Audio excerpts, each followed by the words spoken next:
बिस्मिल्लाहिर्रहमानिर्रहीम। अस्सलामुअलैकुम वरहमतुल्लाहि वबरकातुहू। व्यूवर्स, आज का हमारा प्रोजेक्ट है 4 digit counter using 4 digit 7 segment display module TM1637। चलिए शुरू करते हैं सिमुलेशन से। तो ये हमारे पास सिमुलेशन की फ़ाइल है, इसको अपने प्रोटियस 8 पे ओपन कर लेना है। कोड, सर्किट डायग्राम और सिमुलेशन का लिंक आपको नीचे डिस्क्रिप्शन में मिल जाएगा, वहाँ से आप डाउनलोड कर सकते हैं। इसमें सबसे पहले हमने आर्डिनो यूनो यूज़ किया हुआ है, इसके बाद 3 पुश बटन यूज़ किए हुए हैं, इसके बाद एक बज़र यूज़ की हुई है, इसके बाद TM1637 IC यूज़ किया हुआ है। इसके साथ हमने यहाँ पे common anode 4 digit multiplex 7 segment display use किए हुए हैं। चलिए सिमुलेशन रन करने के लिए आर्डिनो का कोड ओपन करके एक्सफाइल जनरेट कर लेते हैं। तो ये हमारा कोड है, इसको आपने ओपन कर लेना है आर्डिनो आईडी पे। कोड का ओवरव्यू आपको बाद में देता हूँ। यहाँ से आपने टूल्स में जाना है, टूल्स में जाने के बाद बोर्ड में जाना है और यहाँ से आपने बोर्ड सेलेक्ट करना है आर्डिनो यूनो। बोर्ड सेलेक्ट करने के बाद यहाँ से आपने कोड कंपाइल करना है। Done compiling. कोड हमारा कंपाइल हो गया हुआ है, तो यहाँ से आपने एक्सफाइल का एड्रेस कॉपी कर लेना है।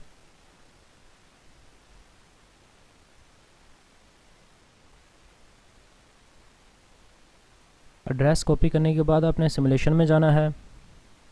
तो यहाँ से आपने आर्डिनो को क्लिक करना है और यहाँ पे ये एड्रेस पेस्ट कर देना है, ओके करना है और फाइल यहाँ से रन कर लेनी है।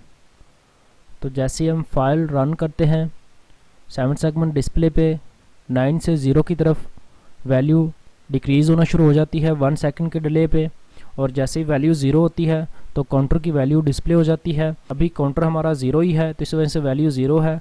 अब हम यहाँ से आपके बटन से ये वैल्यू इंक्रीज़ करेंगे, तो जैसे जैसे हम 1 बाई 1 प्रेस करते जा रहे हैं तो एक वैल्यू काउंटर में ऐड होती जा रही है और साथ ही बजर इंडिकेट कर रही होती है। बटन को एक दफ़ा प्रेस करने से 1 वैल्यू ही अप जाती है, और इसी तरह ही अगर हम डाउन का बटन प्रेस करते हैं तो ये वैल्यू डिक्रीज़ होना शुरू हो जाएगी। तो जैसे ये वैल्यू 0 ही है, अब अगर हम डाउन का बटन प्रेस करेंगे तो वैल्यू हमारी 9999 पे चली जाएगी। अब इसी तरह ही अगर हम अप का बटन प्रेस करेंगे तो वैल्यू 0 हो जाएगी। इसी तरह ही अगर हम मज़ीद अप का बटन प्रेस करते जाएंगे तो वैल्यू इंक्रीज़ होती जाएगी। तो यहाँ पर हमने एक रीसेट का बटन दिया हुआ है। रीसेट का बटन लॉन्ग प्रेस पे काम कर रहा होता है। अगर हम नॉर्मल प्रेस करते हैं तो वैल्यू रीसेट नहीं होती है। अगर हमने इस वैल्यू को रीसेट करना होगा तो इस बटन को हमने लॉन्ग प्रेस करके रखना है। तो ये वैल्यू 10 सेकंड के बाद 0 हो जाती है। तो अब हम ईप्रोम टेस्ट कर लेते हैं। ईप्रोम टेस्ट करने के लिए हम डाउन का बटन प्रेस करते हैं तो 4 डिजिट के ऊपर वैल्यू शो होगी हुई है। अब हम यहाँ से फाइल को स्टॉप कर देते हैं और जैसे ही हम फाइल को दोबारा रन करेंगे तो 7 सेगमेंट पे 9 से 0 की तरफ काउंटडाउन शो हो जाएगा। इसके बाद जो ईप्रोम में वैल्यू स्टोर हुई थी, लास्ट वाली वैल्यू, वो डिस्प्ले हो जाएगी 9997। तो ये थी हमारी सिमुलेशन। चलिए अब आपको सर्किट डायग्राम का ओवरव्यू दे देता हूँ। तो ये हमारी सर्किट डायग्राम है। इसमें सबसे पहले हमने पावर सोर्स के लिए 9 वोल्ट की बैटरी यूज़ की हुई है। इसके बाद आर्डिनो यूनो यूज़ किया हुआ है। इसके बाद 3 पुश बटन यूज़ किए हुए हैं। इसके बाद एक बज़र यूज़ की हुई है। इसके बाद 4 डिजिट 7 सेगमेंट डिस्प्ले यूज़ किया हुआ है TM1637। जैसा कि 7 सेगमेंट डिस्प्ले के बारे में पहले से हम वीडियो बना चुके हुए हैं, जिनका लिंक आपको आई बटन में मिल जाएगा। तो चलिए अब सर्किट डायग्राम के मुताबिक हार्डवेयर ज्वाइन कर लेते हैं।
Welcome back.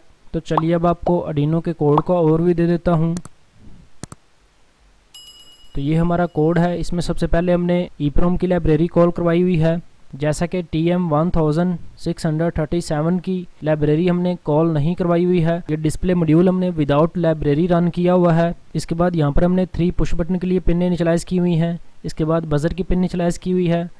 इसके बाद 7 सेगमेंट डिस्प्ले मॉड्यूल के लिए 2 पिन इनिशियलाइज़ की हुई हैं। मॉड्यूल की डाटा की पिन आर्डिनो की 2 पिन के साथ अटैच की हुई है और क्लॉक की पिन आर्डिनो की 3 पिन के साथ अटैच की हुई है। इसके बाद यहाँ पर हमने डिजिट्स की वेरिएबल इनिशियलाइज़ की हुई है। तो इसके अंदर हमने 0 से 9 तक 7 सेगमेंट डिस्प्ले पे वैल्यू डिस्प्ले करवाने के लिए एक्स में डाटा रखा हुआ है। ये एक्स में डाटा हम मॉड्यूल पे राइट करवा रहे होते हैं 0 से 9 तक की वैल्यू डिस्प्ले करवाने के लिए। इसके बाद ब्राइटनेस के लिए वेरिएबल इनिशियलाइज़ की हुई है। तो यहाँ पर हमने एक्स में वैल्यू रखी हुई है।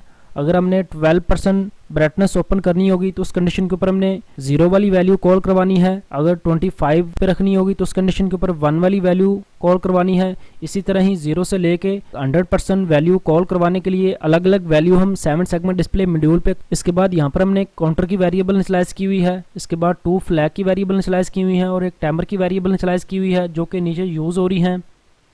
और यहाँ पर अवॉइड सेटअप है। अवॉइड सेटअप में सबसे पहले पुश बटन की पिनें इनपुट मोड में इनिशियलाइज़ की हुई हैं।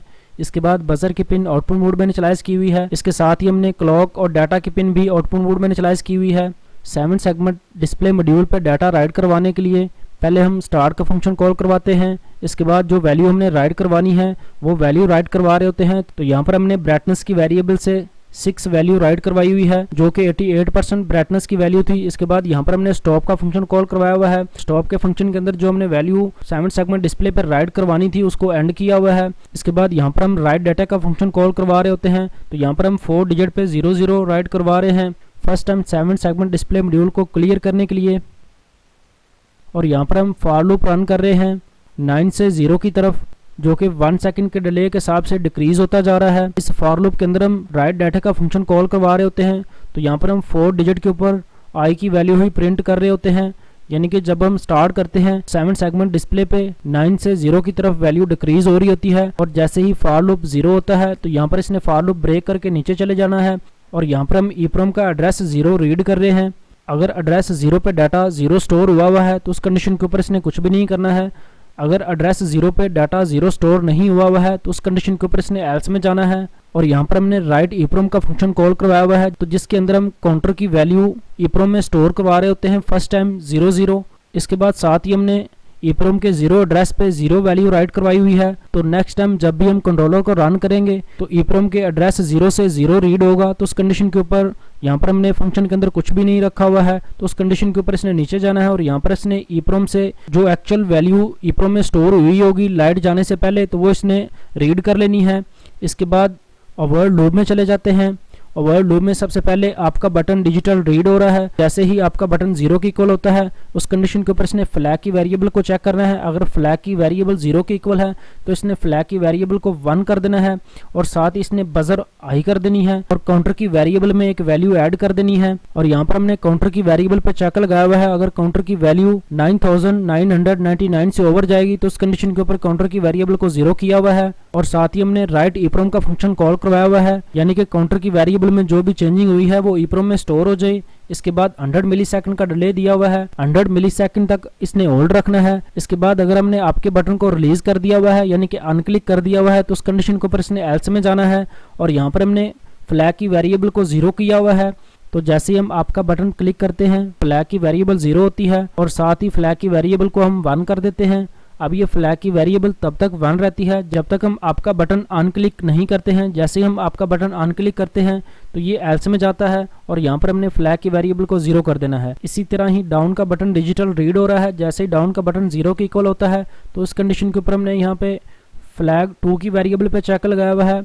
अगर फ्लैग 2 की वेरिएबल 0 के इक्वल होती है तो इसने फ्लैग 2 की वेरिएबल को 1 के इक्वल कर देना है और साथ ही बजर की पिन पे हाई राइट करवा देना है और साथ ही काउंटर की वेरिएबल में से एक वैल्यू माइनस कर देनी है। और अगर काउंटर की वैल्यू 0 से ड्रॉप हो जाती है तो उस कंडीशन के ऊपर इसने काउंटर की वेरिएबल को 9999 के इक्वल कर देना है और साथ ही राइट EEPROM का फंक्शन कॉल करवा देना है। तो जो भी काउंटर की वेरिएबल में चेंजिंग होती है तो वो हम EEPROM में स्टोर कर लेते हैं। यहाँ पर भी हमने 100 मिलीसेकंड का डिले दिया हुआ है और बटन अनक्लिक होने पे फ्लैग 2 की वेरिएबल को 0 किया हुआ है। इसके बाद यहाँ पर हमने रीसेट का बटन चेक किया हुआ है, तो जैसे ही रीसेट का बटन 0 होता है बजर की पिन हाई कर देते हैं और साथ ही टाइमर की वेरिएबल पे चेक लगाया हुआ है। अगर टाइमर की वेरिएबल 100 से ड्रॉप है तो इसने टाइमर की वेरिएबल में एक वैल्यू ऐड कर देनी है। तो जब तक हम रीसेट का बटन क्लिक करके रखते हैं तो ये टाइमर की वेरिएबल में एक वैल्यू ऐड करता जा रहा होता है और जैसे ही ये वैल्यू 100 के इक्वल जाती है तो यहाँ पर हमने काउंटर की वेरिएबल को 0 किया हुआ है और साथ ही EEPROM राइट का फंक्शन कॉल करवाया हुआ है जिसके अंदर हम काउंटर की वेरिएबल स्टोर कर देते हैं। और अगर रीसेट के बटन को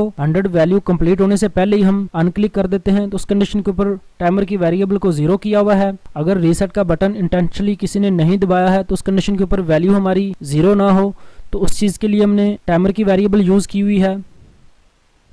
इसके बाद यहाँ पर हमने राइट डाटा का फंक्शन कॉल करवाया हुआ है, तो इसके अंदर हम 4 डिजिट पे काउंटर की वैल्यू राइट करवा रहे हैं। तो सबसे पहले हम काउंटर की वैल्यू को 1000 पे डिवाइड कर रहे होते हैं, तो ये 1000 की पावर निकल आती है, यानी कि अगर हमारी वैल्यू 9000 है तो उस कंडीशन के ऊपर जब हम 1000 पे डिवाइड करते हैं तो ये वैल्यू 9 की इक्वल होती है, 1 वाले 7 सेगमेंट पे डिस्प्ले हो जाती है। इसी तरह ही डिजिट 2 पे वैल्यू डिस्प्ले की हुई है, तो यहाँ पर हमने काउंटर की वेरिएबल को 100 पे डिवाइड किया हुआ है, तो ये हमने डिजिट 2 पे डिस्प्ले करवाई हुई है। इसी तरह ही दोबारा फिर काउंटर की वेरिएबल को 10 पे डिवाइड किया हुआ है, तो यहाँ पर हमने 10 की पावर निकाली हुई है, तो वो हमने डिजिट 3 पे डिस्प्ले की हुई है। इसी तरह ही काउंटर की वेरिएबल को हमने फीसद में डिस्प्ले किया हुआ है, तो यहाँ पर हमने डिजिट 4 पे 0 से 9 वाली वैल्यू डिस्प्ले की हुई है। इसके बाद 10 मिलीसेकंड का डिले है। इसके बाद बजर को लो किया हुआ है, तो जैसे ही हम अप या डाउन के बटन को क्लिक करते हैं तो बजर की पिन हाई हो जाती है 100 मिलीसेकंड डिले के लिए, और यहाँ पर हमने लास्ट में जाके बजर की पिन को लो किया हुआ है। इसके बाद EEPROM राइट का फंक्शन है, तो यहाँ पर हमने एड्रेस 1 पे काउंटर का चौथा डिजिट सेव किया हुआ है। EEPROM के एक एड्रेस पे हम मैक्सिमम 8 बिट का डाटा स्टोर कर सकते हैं, यानी कि हम मैक्सिमम 255 तक वैल्यू स्टोर कर सकते हैं एक एड्रेस पे। तो जैसा कि जब हम 4 डिजिट में वैल्यू स्टोर कर रहे होते हैं तो वैल्यू हमारी 255 से ओवर चली जाती है, तो उस कंडीशन के ऊपर हमने 4 अलग अलग एड्रेस लिए हुए हैं और हर एक एड्रेस के ऊपर एक वैल्यू स्टोर कर रहे होते हैं। तो जैसा कि हमने यहाँ पे 7 सेगमेंट डिस्प्ले पे डाटा डिस्प्ले करवाने के लिए काउंटर की वेरिएबल को 4 डिजिट में कर लिया हुआ था, इसी तरह ही हम यहाँ पे भी काउंटर की वेरिएबल को 4 डिजिट में कर लेते हैं। तो यहाँ पर हम काउंटर की वेरिएबल को 10 के फीसद से कर रहे होते हैं, तो यहाँ पर हमारे पास सबसे पहली वैल्यू निकल आती है 0 से 9 वाली। तो अब ये वैल्यू हम EEPROM के एड्रेस 1, एड्रेस 2, एड्रेस 3, एड्रेस 4 पे राइट करवा रहे होते हैं। इसके बाद रीड EEPROM का फंक्शन है, तो यहाँ पर हम 4 डिजिट को EEPROM से रीड करते हैं। रीड करने के बाद उन चारों वेरिएबल्स को कंबाइन करते हैं और इसके बाद काउंटर की वेरिएबल अपडेट कर लेते हैं।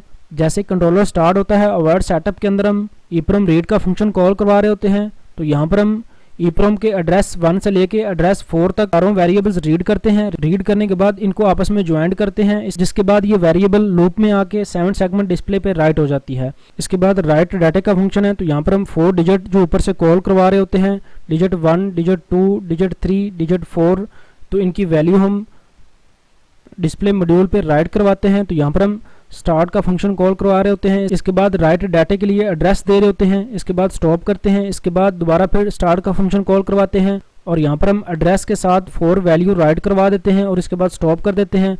तो यहाँ पर स्टार्ट का फंक्शन है, तो इसके अंदर हम 7 सेगमेंट डिस्प्ले पर डाटा राइट करवाने के लिए क्लॉक और डाटा की पिनों को एक्टिव कर रहे होते हैं। इसके बाद दोबारा स्टॉप का फंक्शन है, तो यहाँ पर हम क्लॉक और डाटा की पिनों को डीएक्टिव कर रहे होते हैं और यहाँ पर वैल्यू राइट करने के लिए हम क्लॉक और डाटा की पिन पे फ्रीक्वेंसी राइट करवा रहे होते हैं 7 सेगमेंट डिस्प्ले मॉड्यूल पे डाटा राइट करवाने के लिए।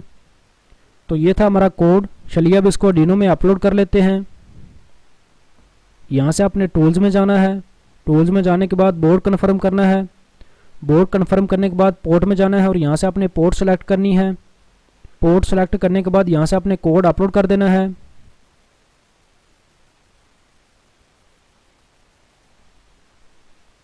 डन अपलोडिंग, कोड हमारा अपलोड हो गया हुआ है। तो चलिए अब आपको हार्डवेयर का ओवरव्यू दे देता हूँ।